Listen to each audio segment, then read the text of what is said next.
Hola a todos, me da mucho gusto estar de nuevo con ustedes en un programa más.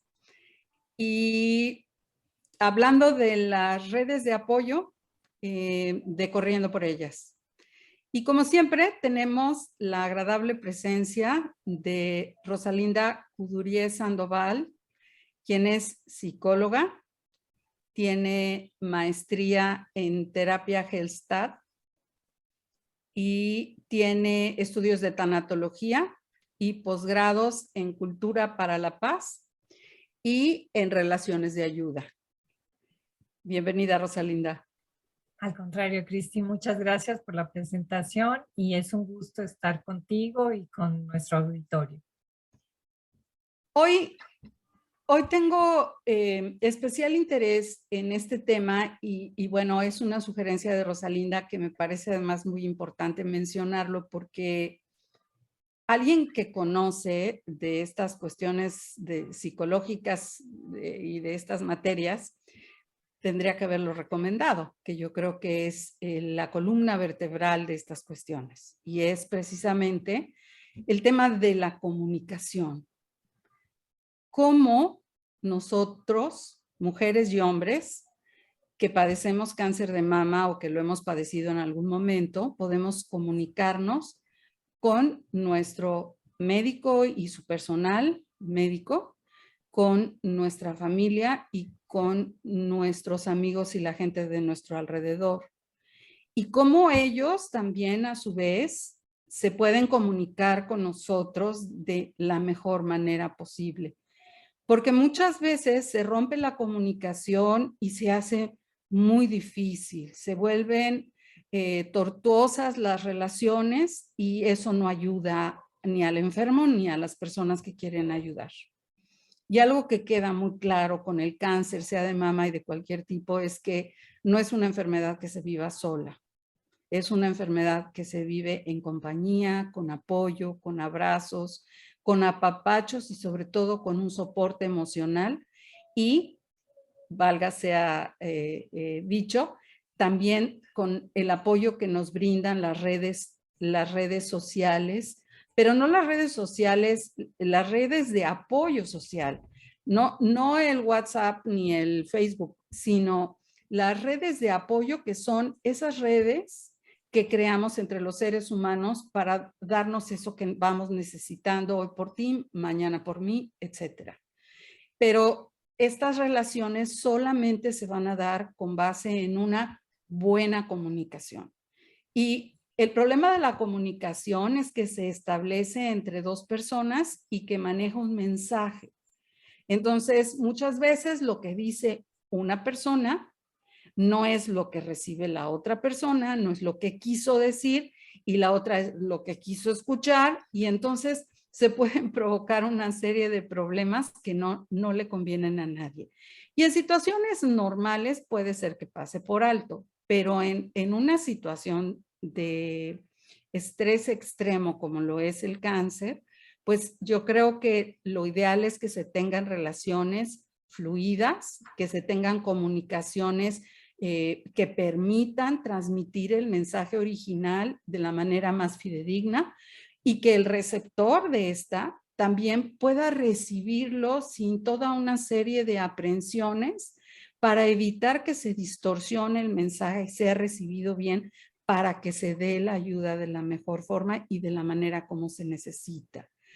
Porque quizás lo peor que podemos hacer es querer ayudar a una persona como nosotros pensamos que se le debe ayudar, cuando en realidad lo primero que habría que hacer es una pregunta. ¿Qué necesitas? ¿Cómo lo necesitas? ¿En qué te puedo ayudar? Adelante, Rosalinda, con el tema de la Exactamente. comunicación.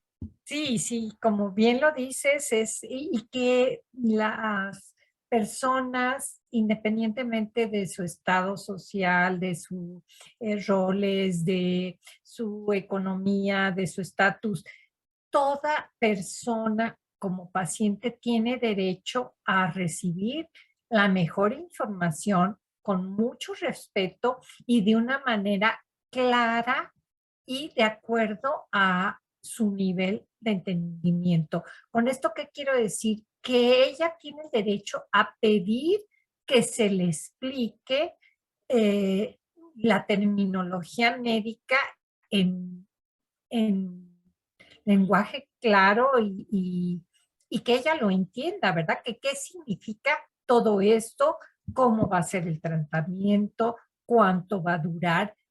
Como enfermo tiene ese derecho y tiene el derecho también al respeto de cómo darle la noticia. Tú bien una vez nos dijiste que la manera más adecuada, pues a veces no es por una llamada telefónica, sino personalmente y dándole el espacio a la persona para que vaya digiriendo y vaya asimilando poco a poco lo que le van diciendo y darle su espacio si necesita llorar, si necesita estar acompañada de un familiar. Y ahorita, bueno, hasta con los temas de inclusión, de decir, bueno, si necesita un intérprete, si está en otro país, ¿por qué no, verdad? Muchas veces acuden a otros países para buscar los mejores tratamientos, pero a lo mejor la persona, aunque hable inglés, pues no va a hablar fluido en esa terminología médica, ¿verdad? Recibir dignamente y humanamente la descripción del padecimiento y del tratamiento y darle su espacio y su tiempo para que la persona lo vaya asimilando y como tú bien dices, vaya tomando las mejores decisiones para él o para la persona y pues para seguir adelante, ¿verdad? Pero darle tiempos y espacios.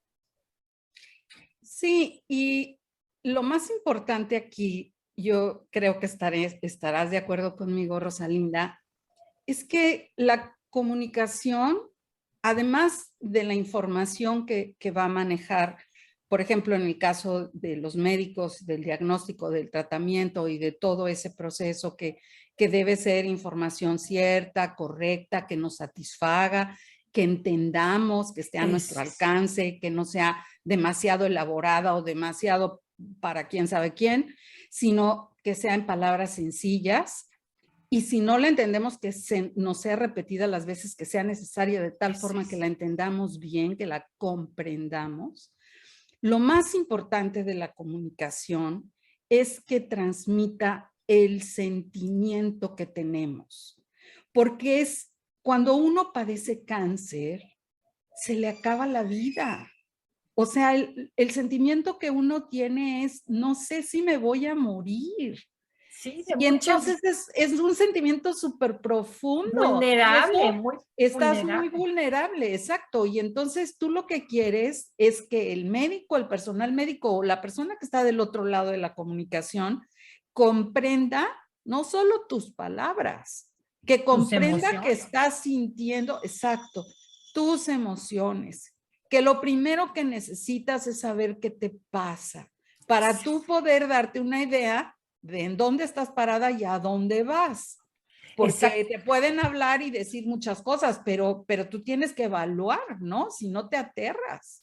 Exactamente, y como tú dices, si el médico no sabe que tu estado emocional ahorita es de shock o de mucha crisis o de mucha confusión, pues ¿para qué seguirte dando información que ni siquiera vas a asimilar o vas a entender para tomar las mejores decisiones? Entonces, qué importante eso que dijiste, Cristi, saber el estado emocional de qué es, cómo se encuentra la persona para saber si le sigo dando información o me quedo a acompañarla y a estar con un trato digno de mucho respeto y si necesita llorar y si necesita desahogarse y si necesita también en ese momento desahogar su enojo, pues tener la entereza y la capacidad y la clasificación para decir, no es a mí, la persona está enojada con el diagnóstico que le di, pero eso que está diciendo, despotricando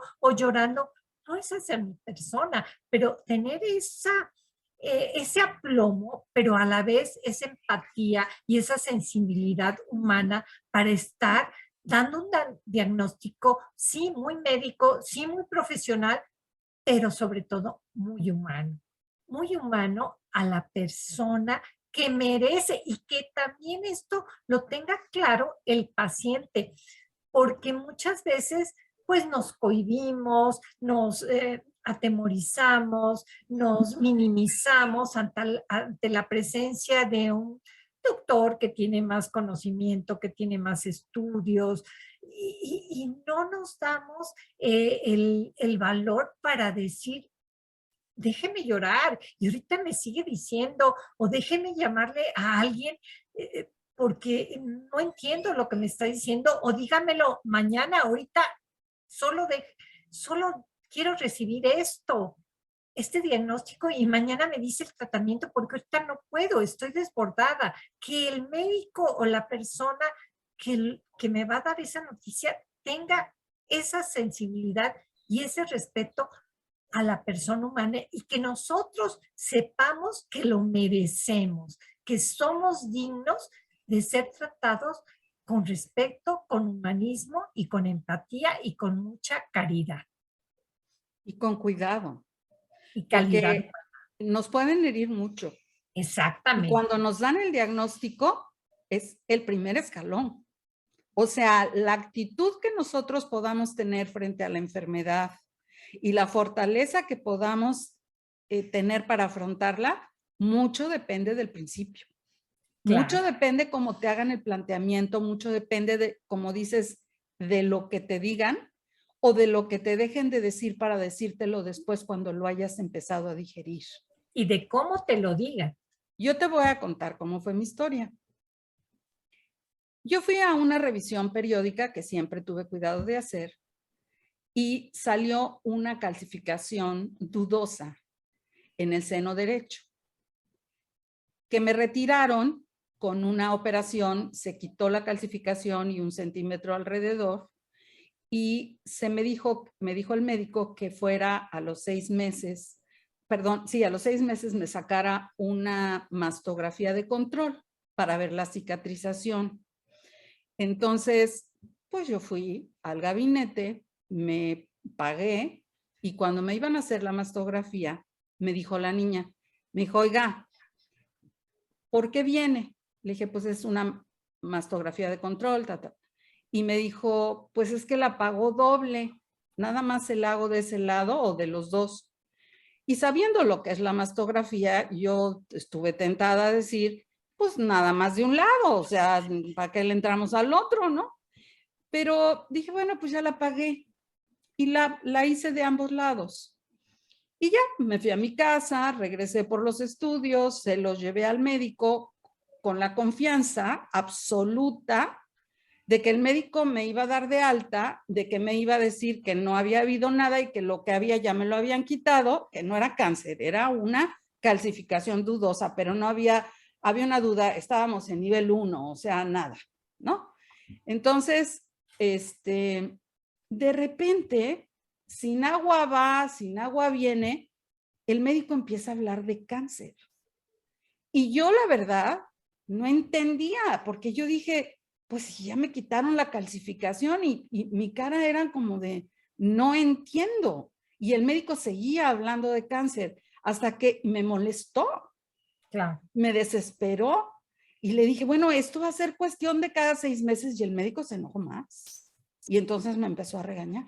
Y de la peor manera del mundo, me dijo, es que parece que tiene cáncer, y la niña de allá abajo de las radiografías, que es una niña, está diciendo que tiene, pero yo la verdad no veo que haya nada. Y bueno, me empezó a decir las cosas de una forma. El caso es que me revisa y me dice, yo no siento nada, pero pues hágale caso y vaya a ver que le hagan una biopsia. O sea, imagínate el comienzo del asunto, ¿no? Entonces, yo iba sola y bajé y le dije, a ver, ¿qué me recomienda? ¿La biopsia? O había un estudio, no sé si era una resonancia, era otro tipo de estudio, ¿no? Pero Dije, ya con ¿qué el es? médico. No, y la radióloga, con la radióloga bajé. Ok. Y entonces ya la radióloga me dijo, pues yo le recomiendo con 100% de seguridad la biopsia. Dije, perfecto, bueno, pues hazme la biopsia. hizo la biopsia y ella en la radiografía, porque lo que me hacían siempre era una mastografía cruzada con un ultrasonido, que es lo que se recomienda para mayores de 40 Sí, años, porque lo que no se ve en la mastografía se ve se ve en en el el ultrasonido. ultrasonido, porque hay gente que solo paga un estudio. Pero la verdad es que es importante, son importantes los dos. Mi tumor era tan pequeño que solo salía una pequeña sombra en el En el ultrasonido. ultrasonido. Y le llamó la atención a la radióloga que efectivamente era una muchacha joven, no estaba la vaca sagrada, ¿no? Entonces se hace la biopsia y el doctor se va 2 semanas de vacaciones. Y entonces las biopsias tardan 3 a 5 días. Yo tuve que esperar las 2 semanas, me dieron el diagnóstico, el médico empezó a dar consulta a las 4 de la tarde, me estuvo esperando de 4 a 9 de la noche. No tiene idea lo que es que a una persona la tengan esperando 5 horas para un diagnóstico de cáncer. No tiene idea. Y bueno, me dio el diagnóstico, ¿no? Y ese fue un mal comienzo. O Claro, sea, realmente eso no se hace. porque fuiste tratada mal, hasta regañada y Así es. todavía sin el diagnóstico efectivo que es la biopsia. O sea, él lo que te debió de haber recomendado era que te hicieras la biopsia, pero no regañarte ni decirte, porque no tenía todavía los resultados efectivos y por mucho conocimiento que tuviera, no era la forma No, no era. ni el tratamiento adecuado de la forma de comunicarte esa noticia. Y te debo de decir que la recomendación del médico había sido por humano. Era un ser humano, era de esos médicos muy humanos, ¿no? Yo no sé, pero desde el principio no nos caímos bien y no nos caímos bien nunca. Sin embargo, era un médico cirujano calificado y no me cabe la menor duda de que me operó muy bien. Y pues bueno, yo me discipliné, pero la verdad, sí entendí la importancia de que te respeten. Eso que tú dices es cierto. Mereces todo el respeto, no solo a tu persona, a tus sentimientos, a eso que tú vas a sentir cuando te digan que tienes cáncer. Porque lo puedes entender, lo puedes rechazar, lo puedes bloquear, le puedes hacer muchas cosas a la noticia o al mensaje, pero lo que sí es cierto es que alguien te lo está comunicando mal, Claro. porque de que te tienes que atender, de que te tienen que operar, de que te tienen que hacer el tratamiento, te lo tienen que hacer si quieres vivir. Entonces, pues como yo digo, por la buena o por la mala, pero aquí te están tratando por la mala y yo creo que no se vale, porque es Sí, algo muy fuerte. Yo no sé si los médicos, porque atienden a muchas mujeres o a muchas personas, se vuelven fríos, pero hay que recordarles que somos personas y que sí sentimos y que sí nos y, duele. y que ellos son personas también. Hay una película, no sé si ya te hablé aquí, hay una película que se llama El Doctor y que no estamos hablando del mismo tema. Él era un cardiólogo muy eminente y pero también frío, déspota con sus pacientes, sarcástico, burlón, cuando le hacían preguntas que para él le parecían pues obsoletas o simples o tontas y pues que él lo irrumpían a veces en sus fiestas o en sus, bueno, sí, pero también el médico tiene que tener esa visión que está pues disponible para las emergencias y sobre todo de enfermedades tan fuertes como es un cáncer o como es una operación del corazón, en fin, ¿verdad? Y este médico pasa por un tratamiento, él le diagnostica cáncer en la garganta y se queda sin hablar, le hacen, le operan y padece y se queda sin comunicar, pero él entra al mismo hospital donde se llama el doctor, la película, y entra al mismo hospital y entonces recibe un tratamiento, como no podía hablar, un día llegan a hacerle unos análisis que no eran para él, era un lavado era para el enfermo de la cama de junto, ya ves que tiene sus cortinitas, y él sin poder hablar, no podía decir que a él no le tocaba esos estudios, esos análisis, ¿verdad? O sea, esa lavativa. Y desesperadamente quiere rehuir y todo, y pues los médicos pasantes le hacen y las enfermeras le hacen lo que no le correspondía a él, sino al otro paciente, y entonces se pone furioso. Pero en este transitar por la enfermedad y por ver cómo había sido él tratado como paciente, cambia sustancialmente su manera de ser y de percibir y de cómo tratar a los pacientes y cómo enseñarle a sus pasantes a tratar a los pacientes. Y lo primero que hace después de que ya se recupere, que llega de nuevo a tomar su puesto, a sus estudiantes los manda a hacer que se ponga la bata, la batita esa que todo se ve para Abierta atrás. ajá, y que a uno le hagan unos estudios X, a otro Y, a todos los estudios que hay, que se hacen en el hospital, a cada uno. ¿Para qué? Para que vayan recibiendo cómo se siente el paciente, porque antes te nombran por enfermedad, te nombran por número de cama, te nombran por lo que quieras, pero no te nombran por tu nombre, que eso es la parte más humana y más sensible para un tratamiento de cualquier tipo, que sepan que eres una persona y que tienes un nombre antes de una enfermedad, de un diagnóstico, de un número de cama, de un tratamiento. No eres la enferma de cirrosis, la enferma de cáncer, no eres la cama 218. Eres una persona que tiene una historia y que merece respeto. Y entonces, eso es lo más importante, la comunicación, cómo decirlo, en qué momento, dar espacio para que la persona exprese sus sentimientos y preguntarle cómo se siente, quieres recibir más información, hasta dónde llegar y cómo decirlo, ¿verdad? Porque eso es importante y fundamental. Y no digamos también luego la comunicación entre la misma familia.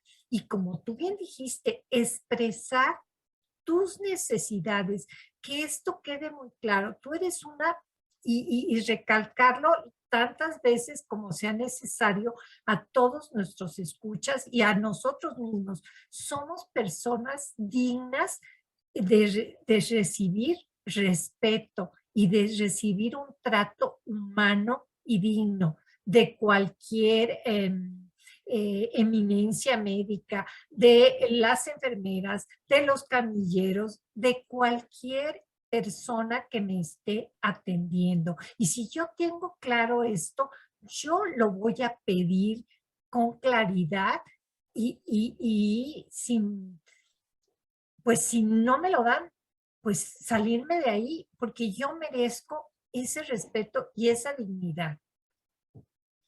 Y también saber comunicarnos con la familia, Eso. que nos dejen hablar, ¿no? Porque muchas veces el cariño nos impide ver lo que las personas necesitamos. Y la atención puede ser con la mejor intención del mundo, pero a lo mejor lo que nosotros necesitamos es algo más sencillo. Muchas veces no es tanta la ayuda, sino un solo abrazo. Es una sola palabra de si se puede, ya verás que mañana todo va a estar mejor. Y eso, pues para eso lo primero que tenemos que hacer los que ayudamos, pues es guardar silencio, es escuchar, es pensar que puede necesitar la otra persona, pero dejar que ella nos lo diga, no estar adivinando. Porque por un lado, el enfermo o la enferma no estamos acostumbrados, uno, a mostrarnos vulnerables y a demostrar que necesitamos ayuda. Y dos, tampoco las personas están dispuestas a escuchar para dar la ayuda que se necesita, sino la que nosotros consideramos porque nosotros sí sabemos. Y la verdad es que no. Esto es muchísimo más sencillo. Dime qué sientes, cómo te sientes, cómo estás, ¿estás triste? ¿Qué necesitas? ¿Quieres ver una película? ¿Quieres que te cuente un chiste? ¿Quieres que te abrace? ¿Quieres que me quede callada? ¿Qué quieres? Sí, Y a través de eso, una comunicación sincera, una comunicación que realmente transmita, pero que además permita que el otro también participe, porque pues si no se vuelve la comunicación de un solo lado, ¿no? Y en estos momentos yo creo que lo que más se agradece es que sí de veras nos ayude, que sí esa persona que tiene la mejor intención lo logre. No impedírselo nosotros porque no digamos lo que sentimos, porque claro, tú no lo estás sintiendo, pues díselos. O sea, habla claro, no tengas temor a decir las cosas como las sientes. Y no tengas miedo de decir, soy frágil, estoy harta, me está sobrepasando, no puedo. Yo recuerdo que mi papá era muy chistoso, porque mi papá era un hombre muy fuerte, que yo creo que reprimía muchísimo sus sentimientos, pero bueno, eso lo he pensado después. A mí me operaron a los 11 años de apéndice y yo recuerdo a mi mamá hecha un mar de lágrimas y como si me fuera yo a morir. Y entonces mi papá ya a mí me había dicho, te van a operar, no te va a pasar nada, todo va a estar bien. Y ya. Y en muchas ocasiones, bueno, en esa ocasión yo era la que calmaba a mi mamá, yo de 11 años. No, mamá, pues si no me voy a morir o sí me voy a morir, pues empecé a preguntar, ¿no? tú, Dije, claro, pues pues la qué que vas a raro, ser mi operada. mamá llorando, o sea, eso no ayudaba. Tampoco la forma en como mi papá me hacía fuerte, ¿no? De ahí pasa mi siguiente recuerdo, cuando Guillermo, mi hijo, iba a nacer, era el primero de mis hijos, y yo llegué al hospital y entré a la sala de labor y había una señora pegando unos gritos, pero terribles. Y yo recuerdo a mi papá diciendo, qué barbaridad, pero mira nada más, qué escena. Y yo dije, no, a mí jamás me va a ocurrir pegar un grito, porque, o sea, yo veía a mi papá junto a mí diciendo, eso no se hace, ¿no? Yo creo que ni una cosa ni la otra, ni el drama de me voy a morir, ni tampoco la represión total de que, oye, ay, sí me duele. O sea, yo creo que los sentimientos, lo primero que tenemos que hacer para poderlos transmitir es sentirlos, es ser honestos con nosotros mismos y entonces comunicárselos a alguien más para que ese alguien nos entienda y nos apoye, es lo que yo creo, Exacto, ¿no? exacto. Una comunicación primero interna de saber qué me está pasando, qué estoy sintiendo, identificar qué sentimiento es el que me está dominando para poder transmitirlo y aceptarlo, ni como bueno ni como malo, simplemente es. Los sentimientos no son ni buenos ni malos, simplemente existen. Lo que hagas con el sentimiento puede tener una connotación ética, moral, jurídica, o sea, un juicio, pero el sentimiento en sí no es bueno y no nos han enseñado a comunicarte. Y mira, quiero aprovechar, bueno, este libro es muy bueno, se llama Comunicación no violenta, un lenguaje de vida. Es Marshall Rosenberg. Este libro, porque aquí nos habla precisamente de que cómo comunicarnos asertivamente. Y otro de los aspectos de la comunicación, como tú bien dices, es saber escuchar y una escucha activa. Pareciera que es algo muy sencillo escuchar y no requiere de toda tu atención, de todos tus sentidos, porque la comunicación no nada más es el lenguaje. Tú estás comunicando con tus ojos, con tu color de piel, con tus ademanes, con todo tu cuerpo estás comunicando. Entonces, esa escucha tiene que estar atenta a todos esos mensajes y tiene que estar libre de pensamiento, libre de ti mismo, hacerte a un lado para estar para el otro y recibir el mensaje, decodificarlo y transmitirlo, porque esa es la verdadera comunicación. ¿Qué estoy recibiendo? Y a veces es necesario a clarificar y decir, a ver, ¿me estás tratando de decir esto? ¿Estoy entendiendo esto?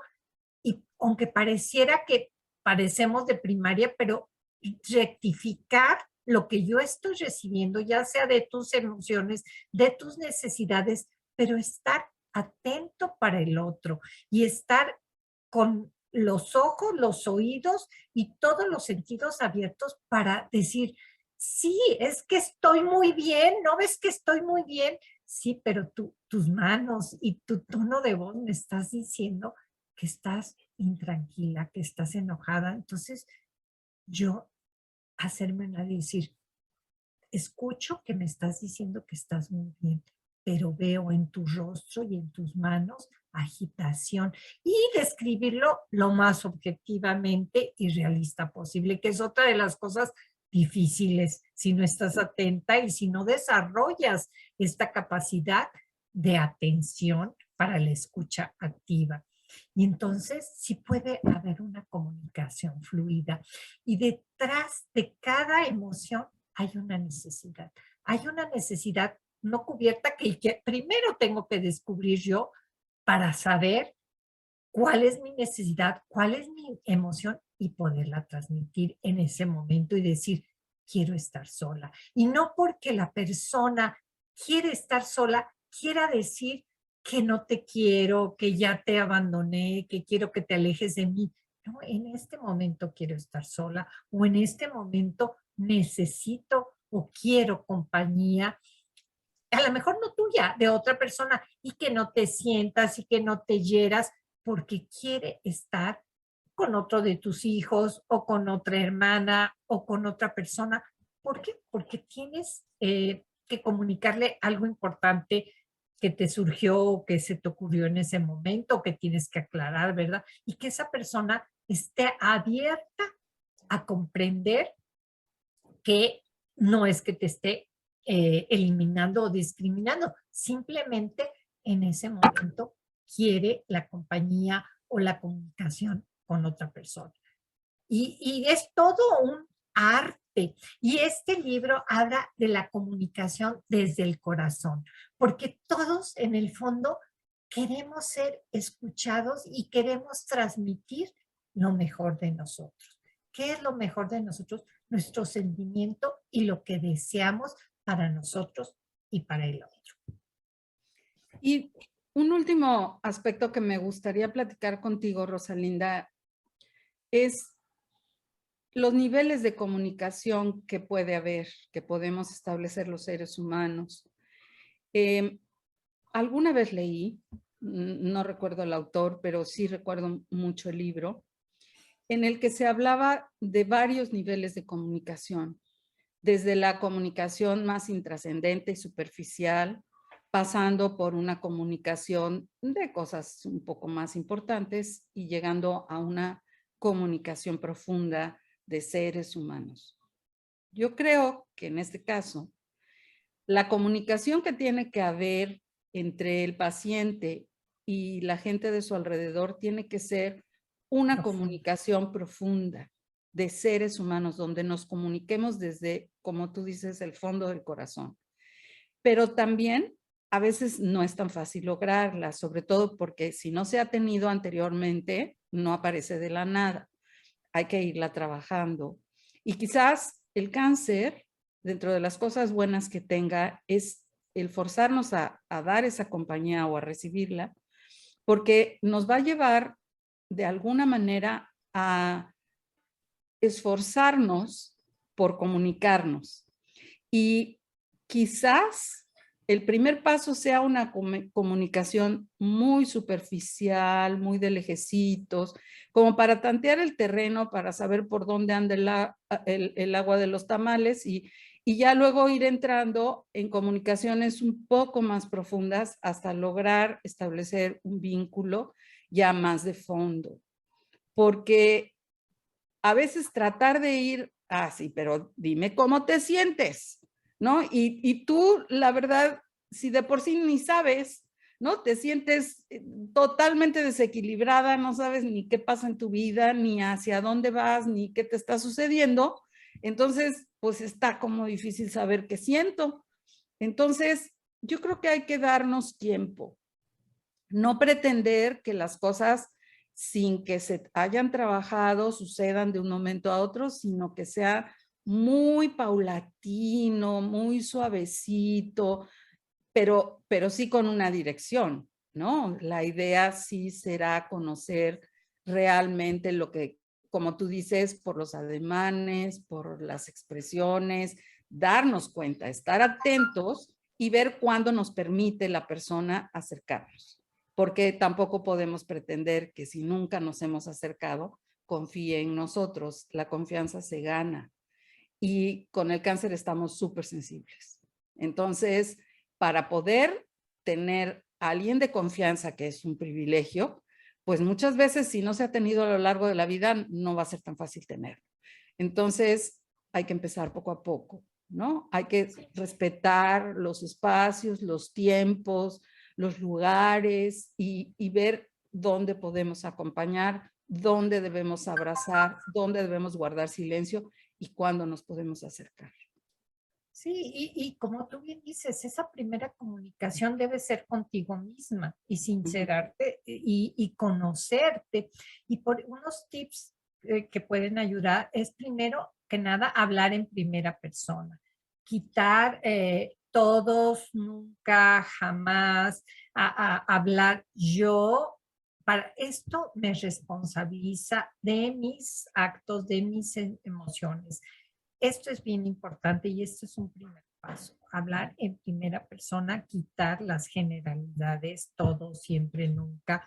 Otra cosa muy importante es cuando decimos una, unos. Una y unos es un artículo y es un artículo indeterminado. Los artículos sirven para señalar cosas. Nosotros no somos cosas y menos indeterminada. Entonces, inconscientemente, cuando tú hablas de uno, unas, no te estás definiendo y te estás indeterminando y te estás posificando.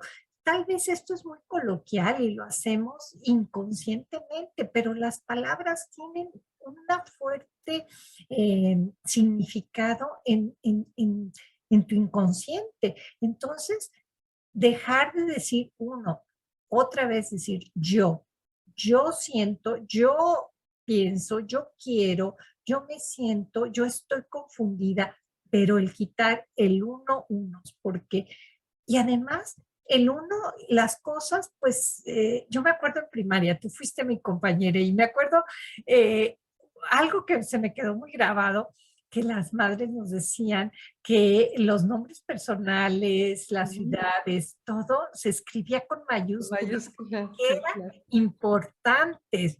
Y desde ahí se me quedó, pues, esas claves, esos tips para la gramática, ¿no? Entonces, yo soy importante, yo merezco la atención, yo me escribo con mayúscula, yo no soy una cosa. Todos esos mensajes son comunicación hacia ti misma, ¿verdad? Como tú bien dices, para irte identificando. Y vuelvo a insistir, este librito hasta en internet lo pueden encontrar, es Marshall Rosenberg y es comunicación no violenta. Y habla de esa comunicación del corazón y volverla a aprender, desaprender cómo nos hemos comunicado hasta ahorita y volver a aprender cómo comunicarnos desde el corazón y primero con nosotros mismos para, como tú bien dices, saber qué quiero y cuál es mi ritmo, ¿verdad? ¿Cuál es mi ritmo para entrar a esa comunicación profunda, sobre todo con mis seres queridos? Y tratar de estar lo mejor posible, estar en paz con uno, con los demás, encontrar fuerzas de esas que tenemos adentro guardadas y también contar con la ayuda que muchas veces y que la mayoría de las veces nos brindan sinceramente. Yo creo que la comunicación, Rosalinda, y no me dejarás mentir, es uno de los temas principales en cualquier aspecto de la vida y constituye una de las bases fundamentales de cualquier relación, pero también de cualquier equilibrio emocional. Entonces, creo que este es un tema por el que podríamos seguir hablando muchas horas y no acabaríamos si empezáramos, ¿no? Y de estas redes, ¿verdad? De estas redes que estamos queriendo reforzar y incrementar, pues la base es la comunicación, ¿verdad? El saber qué quiero, quién soy, a dónde voy y qué necesito de los demás. Y con base en eso que mencionas, creo que mucho les agradeceríamos a las personas que nos escuchan que nos hicieran saber si quisieran tratar algún tema en especial, quisieran saber de algo, de lo que nosotros podamos hablarles, lo que conozcamos y bueno, Rosalinda desde su trinchera, que es de mucho conocimiento, y yo desde la experiencia personal, pero lo haremos con mucho gusto. La idea de esto es establecer realmente una red de apoyo, una red que sirva para comunicarnos, cuáles son sus necesidades, en qué les podemos ayudar y cómo podemos superar esto juntos, porque el éxito de la comunicación es la compañía, es la cereza del pastel. O sea, si nosotros realmente queremos tener compañía en algo tan doloroso y la queremos tener a lo largo de la vida, lo primero que tendríamos que hacer es comunicarnos. Hay veces que uno necesita guardar silencio y también es válido, porque el silencio también habla. Y habla de la necesidad que tenemos a veces de guardar nuestro espacio. ¿Para qué? Para salir adelante, para recobrar fuerzas, para simple y sencillamente escuchar a los pajaritos. Pero no todo el tiempo es silencio. Al principio es silencio y después yo creo que se pueden establecer comunicaciones y redes y relaciones mucho más sanas, mucho más correctas y mucho más firmes. Así es de que, Rosalinda, nuevamente, muchas gracias por acompañarnos, por tu compañía, como dirían también en el colegio las monjas, por tu dulce compañía. Y quisiera preguntarte si alguien quisiera contactar contigo y quisiera comunicarse, por así que hablando de comunicación, ¿dónde pueden hacerlo, Rosalinda? Con gusto, mi teléfono es el 33 10 39 22 35. Yo resido aquí en la ciudad de Guadalajara, tengo consultorio o puedo dar visitas domiciliarias si así se requiere.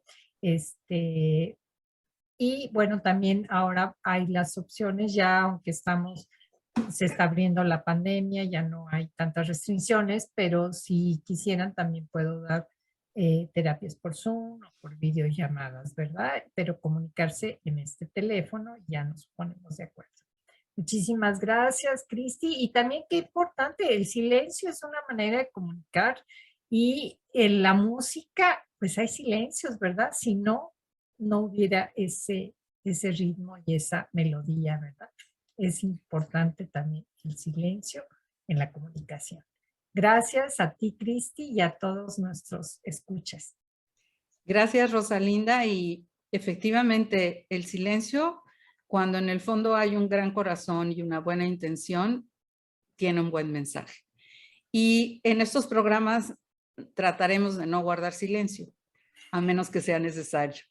Muchas gracias a ustedes por su presencia, muchas gracias por acompañarnos y gracias al equipo de Entre Todos, especialmente a Dalia Solís, que hace la interpretación, y a Guillermo García Naranjo, que es el principal promotor y el productor de estos programas, pero a todo el equipo de Entre Todos. Y a ustedes muy especialmente, que con su paciencia y su presencia hacen que estos programas tengan un sentido muy especial. Y nos vemos pronto. Hasta luego.